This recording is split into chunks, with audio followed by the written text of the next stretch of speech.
नमस्कार दोस्तों। तो आज का हमारा टॉपिक रहेगा सिंपल इंटरेस्ट यानी कि साधारण ब्याज। तो इसमें बस समझने की एक ही चीज़ है, जैसे साधारण ब्याज का मतलब क्या है कि मान लो 100 रुपये पे 20% का ब्याज एक साल के लिए, तो 100 रुपये पे 20% हुआ 20 रुपये। और अगर वही 100 रुपये पे 5 साल के लिए 4% भी होगा तो भी 20 रुपये ही आएगा। पहली चीज़ तो एक इसका जो फॉर्मूला है basic simple interest equal to P into R into T by 100। ये तो सबको पता है, प्रिंसिपल रेट और टाइम जो भी रहेगा वो पुट कर देंगे। सिंपल इंटरेस्ट जैसे 1 ईयर का 20% निकालेंगे, 5 ईयर का 4% निकालेंगे, ये दोनों बराबर आएगा। तो कहीं पे भी क्वेश्चन में अगर ऐसा रहेगा 5 ईयर 4%, तो अपन उसको मल्टीप्लाई करके 1 ईयर का बना के निकाल सकते हैं। मतलब 100 रुपये पे अगर निकालना है 5 साल का 4%, तो 20 रुपये सीधा 5 चौके 20 करके 20% 100 का 20। ठीक है, तो वैसे ही इसको यूज करेंगे। तो चलिए फिर देख लेते हैं कुछ क्वेश्चंस कि और उनको बताएंगे फिर कैसे सोल्व करते हैं प्रीवियस ईयर क्वेश्चंस को। क्लर्क प्री मेंस के भी हैं, बीओ मेंस के भी हैं, मतलब मॉडरेट टू डिफिकल्ट लेवल वो वाले भी डिस्कस करेंगे पूरा। तो वही फायदा करेगा प्रीवियस ईयर क्वेश्चंस। तो वही एक एक करके पूरा डिस्कस करते हैं कि कैसे उनको सोल्व करने का अप्रोच क्या रहेगा। तो इसमें क्वेश्चन में क्या बोला है कि एक कोई सम है, sum of money doubles itself in 10 years. ठीक है, तो 10 साल में वो दुगनी हो रही है कोई भी चीज है सिंपल इंटरेस्ट पे। यानी कि देखो 100 को पकड़ के चलो हमेशा। देखो 10 साल में दोगुनी हो रही है, तो 10 साल में मतलब इसके 100 के 10 टुकड़े करेंगे तभी तो इसका सीधा 10% लिख दो, कुछ करने की जरूरत ही नहीं। ठीक है, जैसे 10 साल में दोगुनी हो रही है ना, मान लो 5 साल में दोगुनी बोलता तो सीधा इसे डिवाइड करो 100 से 5 साल में, तो 20% हो जाता। ठीक है, तो जो भी दे रखा है उससे डिवाइड करके दूसरे वाला आ जाएगा। रेट या टाइम, आर और टी, रेट या टाइम जो भी निकालना है सीधा डिवाइड करके इस टाइप के क्वेश्चंस के लिए। ठीक है, डबल वाला। तो एक ये क्वेश्चन देखते हैं, एक sum of money triples itself in 20 years at simple interest. तो क्या हो रहा है, 3 गुना हो रहा है 20 साल में। ठीक है, 100 के रेफरेंस में पकड़ के चलो, यहां से ले 20 साल 20 इयर्स, ये कितना हो रहा है 300। देखो 100 का 300 हो रहा है 20 साल में, तो 100 का 200 कितने में होगा 10 साल में। ठीक है ना, तो बस 10 साल में हो रहा है। तो वैसे ही 100 का 200 बनाने में क्या, 100 इसको डिवाइड कर दो सीधा 10 से, तो 10%। और वैसे करना है तो वैसे भी कर सकते हो भाई। 20 साल में कितना हो रहा है, 100 का 300 हो रहा है, तो डिफरेंस कितना है 200, और 20 साल में हो रहा है तो 20 से डिवाइड कर दो, कितना 10%। ठीक है,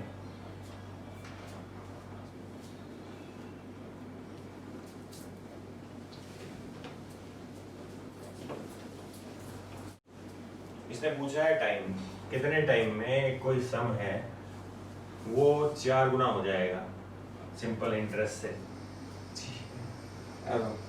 5% पर एनम, 5% पर एनम। ठीक, ये क्वेश्चन है। तो भाई 5% की रेट से 4 गुना होना है, तो देखो उसका डबल होने के लिए तो 20 साल लग जाएंगे ना सीधा, क्योंकि 100 से डिवाइड करो। 100 के रेफरेंस में देखो 100 के रेफरेंस में अब क्या है 5%, तो 5 से 100 को डिवाइड करोगे तो यानी कि 20 साल लग जाएंगे इसको डबल होने में। ठीक है, तो 20 साल डबल होने में तो इसका दुगुना करो, 40 साल इसको ट्रिपल होने में लगेंगे, और 60 साल इसको 4 गुना होने में लगेंगे। तो बस ये आंसर 60 समझ में आ गया ना भाई। देखो 5% की रेट से बढ़ रहा है वो, तो 20 साल लग जाएंगे ना 100 होने में। 20 साल 100 होने में, 20 पचे 100, तो 20 साल लगे डबल होने में, तो 40 साल लगेंगे ट्रिपल होने में, और 60 साल लगेंगे 4 गुना होने में। वही जोड़ते रहो, रिपीट। ठीक है, बस ये तो सिंपल है। अब थोड़ा सा हार्ड वाला देखते हैं, और रेट ऑफ इंटरेस्ट निकाल लेते हैं। चलो ठीक है, तो यहाँ पे देखो क्या क्या दे रखा है भाई। कोई सम है, उसका पता नहीं हमें कितना दे रखा है, मतलब पी की वैल्यू हमें नहीं पता है।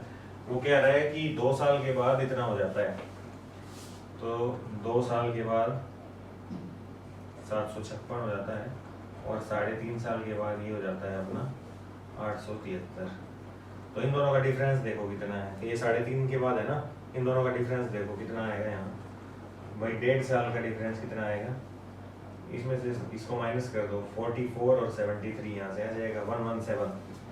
तो 117, 1.5 साल का 117 है, तो 2 साल का निकालो यहाँ से, 117 अपॉन 1.5 इंटू 2, तो ये हट जाएगा 0, 3, ये 5 3 15, 5 चौके 20, अब 3 से 3 3 9, 3 9 27, तो ये 39 की 4 से गुना ऐसे करो, 40 की 4 से करो, 160 में से 4 घटा दो, 156। ठीक है, तो ये आ गया यहाँ से 156 2 इयर्स का। तो यहाँ 2 इयर्स का क्यों निकाला है, क्योंकि यहाँ 2 इयर्स का अपने को पता है कि होने वाला कितना है, तो होने वाला जो टोटल है वो 756 है, इसमें से 156 घटाएंगे तो 600 आएगा, यानी कि 2 साल के पहले कितना था ये 600, यानी कि अपना पी आ जाएगा यहाँ से 600, यानी कि सम, तो यहाँ से सम आ जाएगा अपना, कैसे आएगा 756, ये 2 साल के बाद की वैल्यू थी, इसमें से हमने 2 साल का इंटरेस्ट घटा दिया 156, तो ये कितना आ गया 600, ये ओरिजिनल जो अपना सम था उसकी वैल्यू आ गई। अब बस पी की वैल्यू आ गई, अब पी की वैल्यू आ गई, अभी आर की वैल्यू निकालनी है, तो आर की वैल्यू कैसे निकालेंगे, आर क्या होता है अपना S I into 100 upon P into T, ठीक है ना। तो सिंपल इंटरेस्ट कितना था अपना 2 साल का 156 इंटू 100, और पी कितना था अपना 600 इंटू 2, ये टाइम हो जाएगा 2 साल का निकाला है तो बस ये काट दो यहाँ से, 100 से ये 2 0 गई, 2 6 12 से गया तो 12 एकम 12, 12 3 36, 13% आंसर। ठीक है, सिंपल। भाई रेट निकालना तो इसको ऐसे लिख लिया हमने, ऐसा ही की वैल्यू होती है ना, जैसे सिंपल इंटरेस्ट क्या होता है अपना P into R into T upon 100, तो यहाँ पे R निकालना था तो R यहाँ रख लिया, बाकी 100 इधर गया तो SI इंटू 100 आ गया, और P और T ये नीचे चले गए, तो ये R की वैल्यू, ठीक है, इस फॉर्मूले से ही डिराइव की है, डायरेक्ट इस फॉर्मूले में पुट करके रखेंगे तो भी ऐसे ही बना सकते हैं, है ना। ठीक है, आगे समझिए, चलो नेक्स्ट देखते हैं। तो देखो क्या है, a sum was put at SI at a certain rate for 2 years had it been put at 3%, 3% higher पे अगर पुट करते तो 300 रुपये ज़्यादा मिलता। तो अभी देखो कि 2 साल के लिए 3% का अपना कितना बन रहा है 300 रुपया, तो इसका वैसे निकाल लो, बस SI अपना 300 हो गया, टाइम अपना 2 साल और रेट अपना 3%, यहाँ से फी निकल जाएगा डायरेक्ट। देखो कैसे, SI की वैल्यू रख लो यहाँ, P इंटू आर कितना है 3% और टाइम कितना है 2 इयर्स, ये फॉर्मूला होता है एस आई का, एस आई की वैल्यू रख ली, यहाँ से पी की वैल्यू निकाल लो, बस 3 से 3, अब 100 इधर आ जाएगा, ये 2 से 50, तो ये 5000। ठीक है, सिंपल।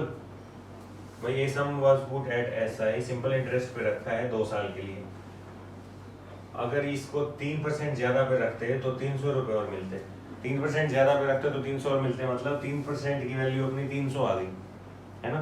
तो 300 अपना हो गया सिंपल इंटरेस्ट, 2 साल का सिंपल इंटरेस्ट अपना 3% की रेट से 300 रुपये है, तो बस ये अपना सिंपल इंटरेस्ट आ गया, ये अपने को परसेंटेज पता है, यहाँ से टाइम पता है, तो बस पी की वैल्यू निकल जाएगी, 3 चीजें पता है 4 में से, तो पी की वैल्यू यहाँ से आ गई, बस 300 रख लिया as it is, simple interest जो आया 3 रहा अपना परसेंट और 2 रहा अपना टाइम ईयर्स में, तो बस नीचे 100 एज इट, इसको बस सोल्व कर लो, पी की वैल्यू आ गई 5000।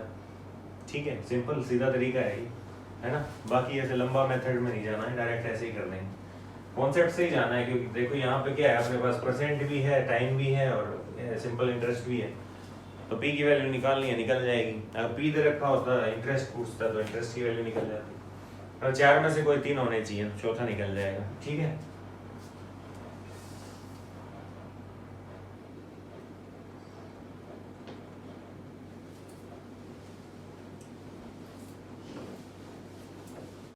तो देखो जैसे क्या है, 4000 is divided in 2 parts such that if one part be invested at 3% and another at 5%, total interest दे रखा है 144 रुपया, तो फाइंड ईच पार्ट।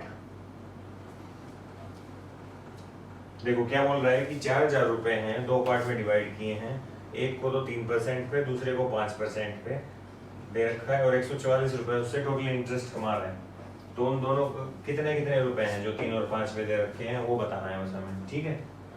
तो क्या करना है हमें, देखो 3% और 5% निकालो पहले तो इसका 4000 का। 3% कितना हो गया 120 और 5% कितना बनेगा इसका 200। ठीक, तो मिक्सचर और एलिगेशन लगा लो। इंटरेस्ट कितना मिल रहा है 144। तो इसको घटा के लिखो तो कितना आया 24। इसको घटा के लिखो कितना आया 56। ठीक, इनका रेशियो ले लो 56 और 24 का। तो यहाँ से 4 से काट लो, 8 से 8 तो 56, 8 के 24, 7:3 आ जाएगा। ठीक है, ये हो गया रेशियो। इस रेशियो में अपन ने दे रखा है 7:3 में। तो अब 7:3 का निकालने के लिए क्या करेंगे, अब ये वाला पार्ट निकालना है तो 7/7 और 3 10 को टोटल कर लो, 7/10 इंटू 4000। तो यहाँ से निकल जाएगा ये 7 चौक 28, 2 0 लगा दो, ये हो गया 2800। तो फर्स्ट पार्ट 2800 है, तो दूसरा कितना होगा 1200। इसमें से घटा दो सीधा 4000 में से 2800 को 1200 आ गया आंसर, ये आंसर। ठीक है, तो क्या किया हमने, वही 4000 को डिवाइड किया है दो पार्ट में, 3% और 5% पे उन्होंने दे दिया है उसको अलग अलग पार्ट को, और टोटल इंटरेस्ट बता रखा है 144 रुपये। तो कैसे निकालेंगे उसको, तो भाई वही है रेशियो निकालेंगे, क्योंकि 3% और 5% निकाल लो, इसका कितना 120 और 200। अब 144 रुपये टोटल आ रहा है दोनों से, तो दोनों से टोटल है तो इनको इनका डिफरेंस लिख लेते हैं बस। 120 144 में 24 का डिफरेंस, 200 और 144 में 56 का। इन दोनों का रेशियो देख लो कितना है, तो 7:3 है। अब 7:3 रेशियो में ही होना चाहिए इसको, तो 7/7 + 3 कितना 10, तो 7/10 ऑफ 4000 निकाल लिया 2800। अब एक पार्ट 2800 है तो दूसरा 4000 में से 2800 घटाया तो 1200। तो 2800 और 1200 दो अमाउंट है जो इसने दे रखा है 3 और 5% में। ठीक है, आगे समझ में ऐसे ही करना है, सिंपल सिंपल तरीके हैं, डायरेक्ट लेंथी नहीं करना है ज़्यादा। 3 years। ठीक है, तो क्या बोल रहा है कि सर्टेन रेट ऑफ इंटरेस्ट पे 800 रुपये 920 हो जाते हैं 3 साल में। तो यानी कि भाई 3 साल में हुए ना, 3 साल में 800 का 920 होता है, 120 का डिफरेंस, और 1 साल का निकालेंगे तो 3 चौक 12 40, सीधा ऐसे कैलकुलेट करो तो 40 रुपये बढ़ रहे हैं 1 साल में। तो रेट ऑफ इंटरेस्ट अगर 3% से इंक्रीज हो जाता तो उसका अमाउंट निकालना है कि भाई 3 साल के बाद कितना आएगा। ठीक है, तो भाई यहाँ से देखो 3% कितना हुआ इसका 800 का 24, तो 24 का 3 साल का निकाल लो 72। अब ये 920 में जोड़ दो बस, ये आंसर हो गया। ठीक है, आया समझ में कैसे किया, देखो 800 रुपये का 920 हो जाता है 3 साल में। अगर रेट ऑफ इंटरेस्ट इंक्रीज कर दिया 3%, तो what will be the amount after 3 years। तो 3 साल के बाद कितना अमाउंट होगा इसका। तो ये देखो अपन ने क्या किया यहाँ से, भाई 3% का इसका देख लो, 3% कितना होता है 800 का, तो 800 का 3% निकाल लिया अपन ने 24, तो 24 का कितना 3 साल का निकाल लो 72, तो 24 दिए 72, मतलब 3% के रेट के हिसाब से 3 साल का टोटल आ गया अपना 72। तो अब 3 साल का इसमें जोड़ेंगे 920 में, तो 920 में 72 जोड़ दिया तो 992 का, ये नेक्स्ट 3 years का। ठीक है, क्योंकि 3% रेट बढ़ा के बोला इसने, तो अपन ने 920 में 3% बढ़ा के जोड़ दिया तो 992 आंसर हो जाएगा इसका। ठीक, तो ये क्या बोल रहा है, a sum of 2600 is lent out in 2 parts in such a way that the interest on one part at 10% for 5 years and other in 9% for 6 years equal है।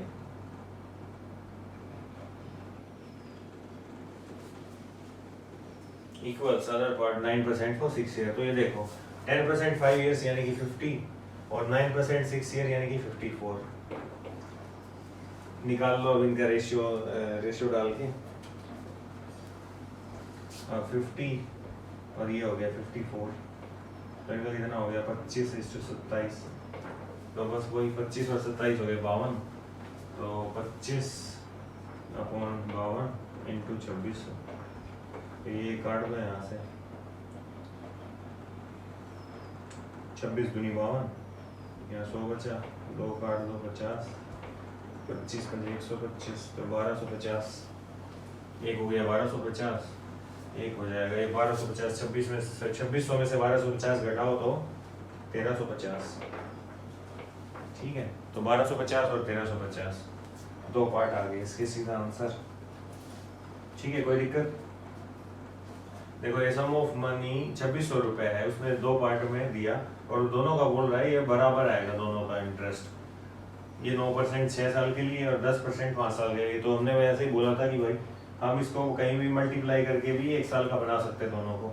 तो इसका जो 50% आएगा वो इसके 54% के बराबर आएगा, तो दोनों का रेशियो ले लिया। तो इसका 50 और 54, तो इसको रेशियो में करेंगे तो 25 और 27, 25 का फर्स्ट पार्ट 27 दूसरा पार्ट, 25 और 27 दोनों टोटल कितना बनता है 52। फर्स्ट पार्ट निकालने के लिए क्या करेंगे 25 है तो 25/52 इंटू में टोटल कितना है 2600, तो 2600 इन दो को सोल्व करेंगे तो यहाँ आया 1250। तो एक पार्ट आ गया 1250, अब 1250 इसमें से घटाएंगे तो कितना आया 1350। तो एक पार्ट हो गया 1250, दूसरा हो गया 1350, ठीक है। चलो और देखते हैं एक आध क्वेश्चन। ये देखो, a certain sum of money amounted to 575 at 5% in a time in which 750 amounted to 840 at 4%. Find the sum. तो क्या बोल रहा है भाई 575 रुपए तो 5% पे और 750 रुपए 4% पे, इतना हो जाता है ना। तो देखो इसका कैसे करेंगे। देखो फर्स्ट में क्या दे रखा है भाई, कोई अमाउंट है यहाँ पे P, वो 5% की रेट से 575 हो जाता है, ठीक।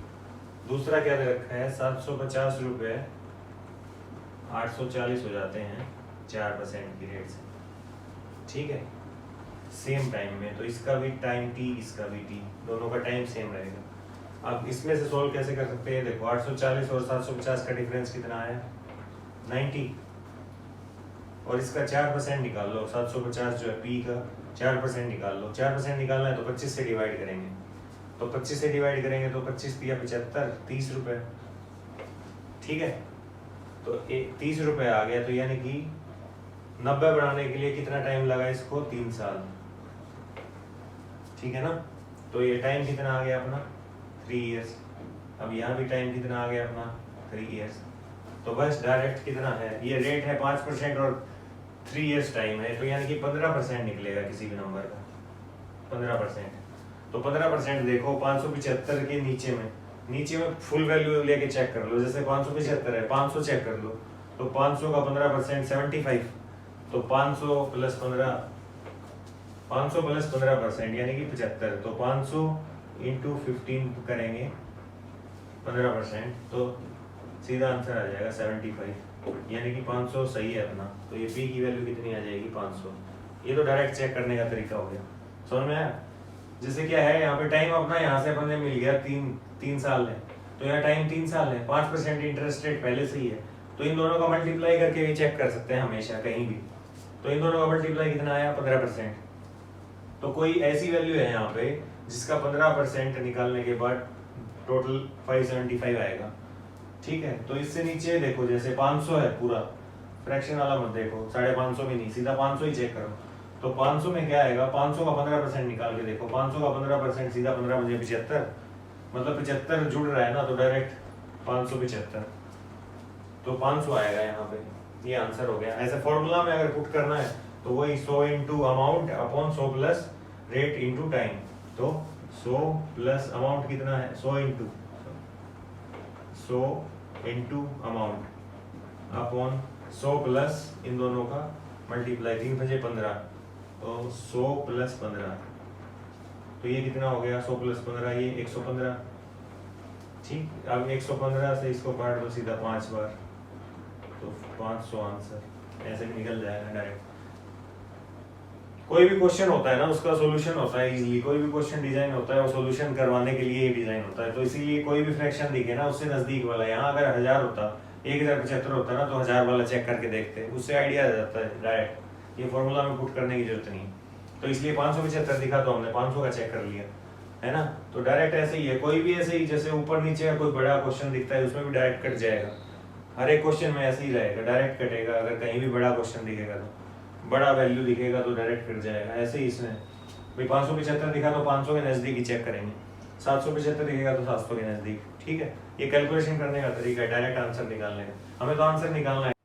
ठीक है दोस्तों, तो उम्मीद है आपको ये क्वेश्चंस समझ आ गए होंगे और कैसे अप्रोच करना है। बस मेन जो हमारा मोटिव है वो यही समझाना है कि भाई अप्रोच कैसी होनी चाहिए क्वेश्चन को सोल्व करने के लिए, और जल्दी करना है और एक्यूरेसी से करना है, पार्ट्स में ब्रेक करके। अब इसके बाद कंपाउंड इंटरेस्ट वगैरह उसमें भी डिस्कस करेंगे। और इसका भी अगर कोई आपको अगर ऐसा लगता है कोई क्वेश्चन जो समझ नहीं आ रहा है उसको कैसे अप्रोच करें, तो उसके लिए कमेंट कर सकते हैं, उसका सोल्यूशन भी आपको दे देंगे। ठीक है, थैंक यू।